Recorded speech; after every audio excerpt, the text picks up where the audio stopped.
E aí, meus jovens? Olha o que eu vou mostrar pra vocês aqui. Olha o que eu vou mostrar pra vocês aqui.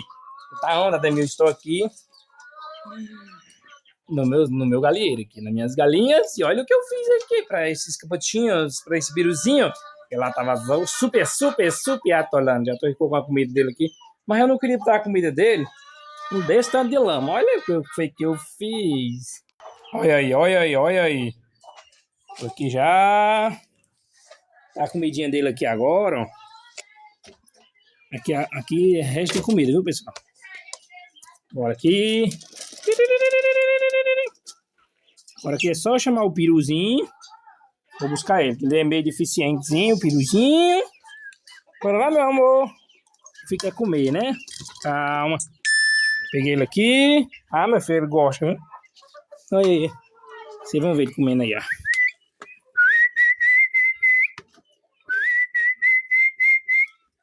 Pronto aí, ó.